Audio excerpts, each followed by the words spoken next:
د دواړو جهانو سردار فرمای صلی الله علیه وسلم جنت ته به څوک داخل نسی چې هغه د خپل قربانو رشتہدارانو سره تعلق ختم کړي، رابطه ور سره کاټ، کرامت ور سره خرابي، سلام نه ور سره خوابدي ور سره بغضي ور سره نه دي. چې قریب هم د قریب نه مخ وګرځي نو اخر ته بیا د بل چا څخه ګیله د کمی خوا ده چې تم شکو. قرابت دا نه دی څوک له تا سره ښه کوي یا څوک دی یادوي او ته یې یاد کړي. دا پردي انسانان هم تر مابینځ کوي،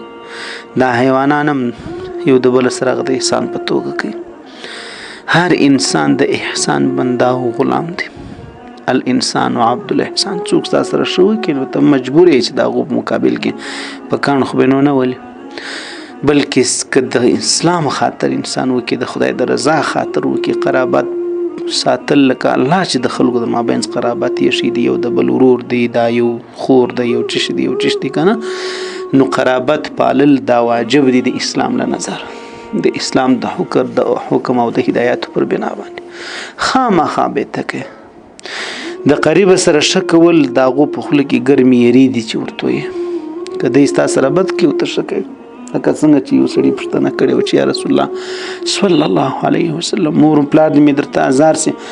زه چې هر څونه شکوم دی بد را سره کوي ولته ګرمي یری په خوري ستا دا غو هر څه الله پاک وي تا د خپل عمل بدلا درکول کیږي غو ته بدخل همدغه دي چې تا د نفس د مقتضا بغیر د نفس پرستی بغیر ته د اسلام هدایت ته غاړه شت، ته د اسلام لار په مخ اخستې. ازمر د پښتنو یو متل دی وی چې لری دی لړای چې لړی دی لړای دغه نه ده. بهر حال عزیزانو یو ډیر د پند او د عبرت واقع علماء راخستې،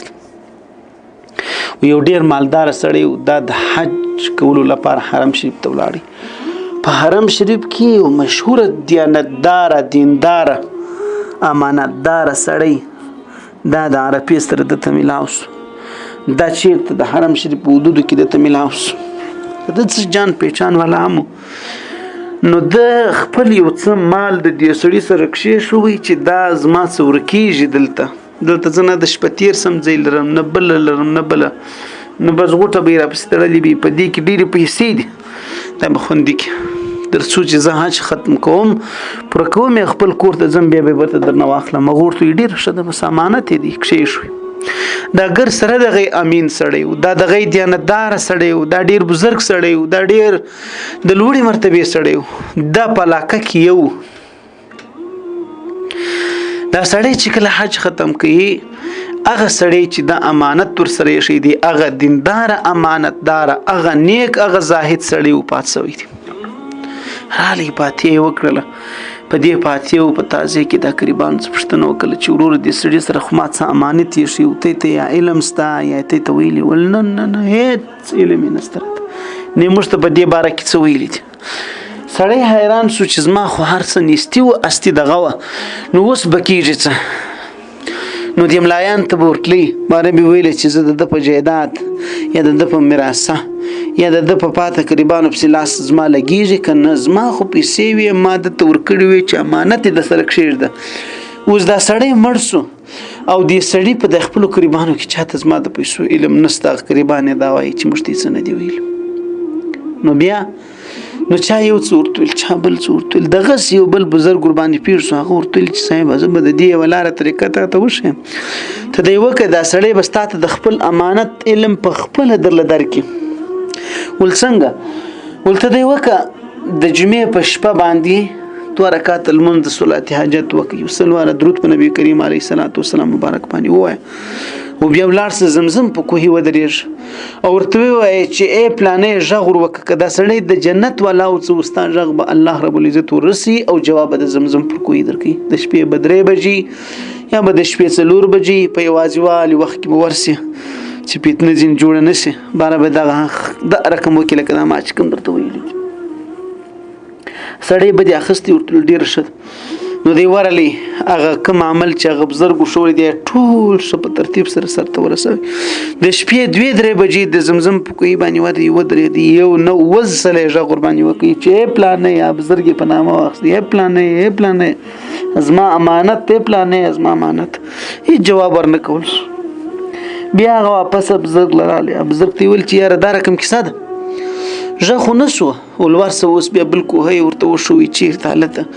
یو شاړو په یو دغه مځکه کې په دشتو په بیابانو کې یو بل داسې وچ کوهی ورته وشوي باره ورته ویل چې بیا به هغه عمل وکړي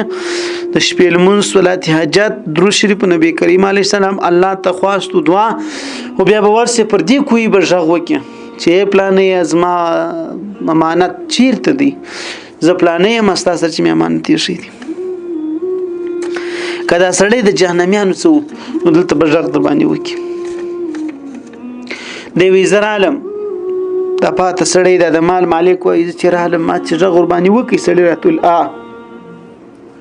خیر ول ما اول د خپل مال پوښتنه ځینې وکړه چې پلانې زما مال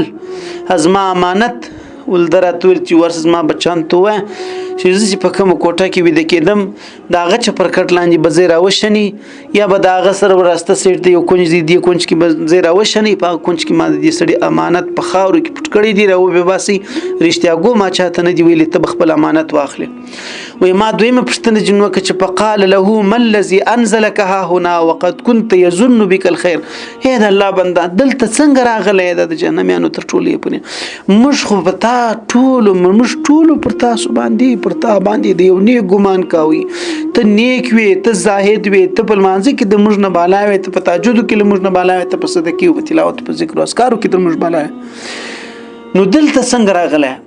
فقال دوی درته ویل کان لی اخت مال یو خور فقیره هغه غریب او مسکین و د څومره کسانو خوندې به چې هغه غریبانی در په در په اولاد اریانی په ځان اریانی او خان صاحب یې سرمایدار خان صاحب یې د دکانو کرای بدل را رواني خان صاحب له بود مارکیټو کرای دل را رواني خان صاحب له یعنی په ورجو په غوښ به سر ما شام ځان مړی خدا خپل خور بسترګو ته نه دریش بل ورته ګوري نو دې ورته چې مال یو خور و فقیره هجرتها وكنت لا احنو عليها ما دا غون خو بدی اختیار کړو ما دا غو سره تعلق ختم کړو دا غو څخه په یو څه باندې خپسو ما فاغو باندې رحم نکاوي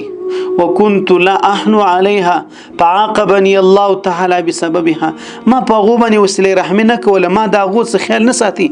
دم دې سزا په مطابق د دې قرابت د نپالولو په مطابق د دې خور چې په ما د وسیله حق په ما د امتیاز حق په ما د مرستیا دې حق د نه پر ذکر په خاطر زدرندې زې پرې د اغل منځو باوجود را ورسېدم دغه صدقو د حج د عمره چې عمر می په حرم کې تیر کې دغه باوجود تر رسیدلې د دې وجه دغه د ورور ورڅ خپل امانت واخ نو د دې ټولي واقع څه موږ له دا درس را کول کېږي چې بابا صرف په دې مخه تاوځي چې ما د ماخستن منځ په جمعات وکي او زه جنت ټیکټ په جو کې واچوي زمبه د دې ترڅنګ کنزلم چاته مکوه د دې د څنګه د امسایګانو خیالم ساته در دې ترڅنګ د المنځ ته ودی ته مجبور کوي چې ته دی خور پښتنم کوه ته دی ورور غریب پښتنم کوه ولو کغه د تنه خپای ولو کغه بد اخلاقی ولو کغه سم سړی نه خو ستا خورڅ د خدای په خاطر دی الله خو ویني تا ته خو به خدای بدل درکې کې ته د ورور بدل غواړي پتا خو خدای دغه شان واجب کړی دي دا حقوق دا اوامر دا هدایت دا خو د دین اسلام ته مسلمان یې سکی هندو یې چی لږ په مرحمت السلام علیکم